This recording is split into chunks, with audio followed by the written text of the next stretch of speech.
नमस्कार साथियों, एक बार फिर हम YouTube चैनल के माध्यम से अपने इस कविता को ऊधो तुम हो अति बड़भागी,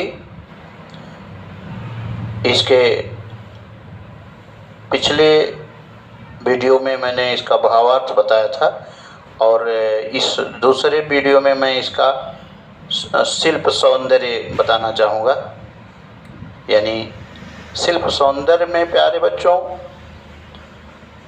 सबसे पहले the poet tells us in about poem, यानी कविता के विषय में कुछ बताना चाह रहा है। यानी टॉपिक क्या है कि इस प्रस्तुत पंक्ति में महाकवि सूरदास जी ने भ्रमर गीत के माध्यम से गोपी उद्धव प्रसंग का वर्णन किया है।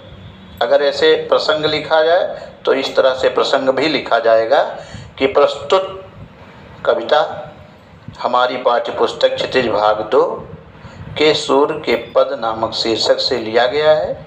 इसके रचयिता महाकवि सूरदास जी हैं। इस प्रकार से प्रसंग होता है। चलिए, भावार्थ तो हमको मालूम हो गया कि गोपी उद्धव प्रसंग भ्रमर गीत के माध्यम से महाकवि सूरदास जी ने प्रस्तुत किया है।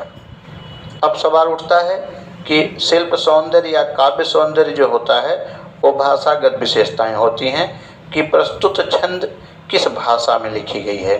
तो महाकवि सूरदास जी ने ये जो छंद प्रस्तुत किया है, ये छंद जो है आपके सवैया छंद में है। दूसरी भाषा की बात है। तो अगर भाषा की बात करें तो सबसे पहले हम यह कहेंगे कि सूरदास के जितने भी छंद हैं सब ब्रज भाषा में वर्णित हैं।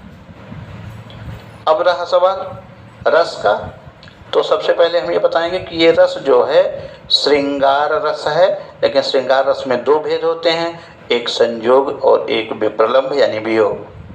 तो इसमें आपकी इस कविता में वियोग वर्णन है, अतः यहाँ पर वियोग श्रृंगार रस होगा।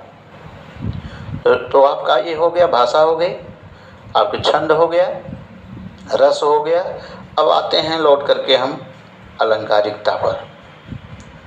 तो अब आप देखेंगे कि ज्यों जलमाहि तेल की गागर, पत्ते के समान, कमल के पत्ते के समान और तेल की गगरी के समान, ऐसा इन्होंने जो बताया है, इसमें उपमा अलंकार की छटा दिखाई पड़ रही है।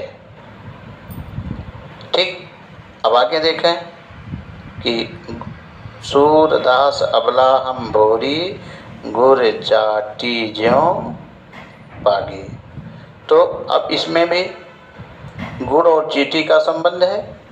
ठीक है, तो हमारा कहने का उद्देश्य है कि इसमें भी आपका वही पुराना जो है उपमा अलंकार। अब आगे देखते हैं कि प्रीत नदी में पाँव न बोर्यो और दृष्टि न रूप परागी। ठीक है, तो प्रीत नदी में पाँव और दृष्टि न रूप परागी, इन दोनों पंक्तियों में अनुप्रास अलंकार की छटा दिखाई पड़ रही है। तो अब जो है कभी भी शिल्प सौंदर्य की बात अगर आती है तो आप उसमें ये दिखाएंगे कि इस कविता में कवि कहना क्या चाह रहा है। दूसरी बात कि कविता की भाषा क्या है, कविता में के छंद क्या हैं, कविता में रस क्या है और कविता में अलंकार क्या है। ये दोनों बातें हमको चाहिए कि हम इस विषय में जानकारी रखें और जब भी एग्जाम आता है तो बेधड़क एकदम निडर होकर के हम उसका जवाब दें।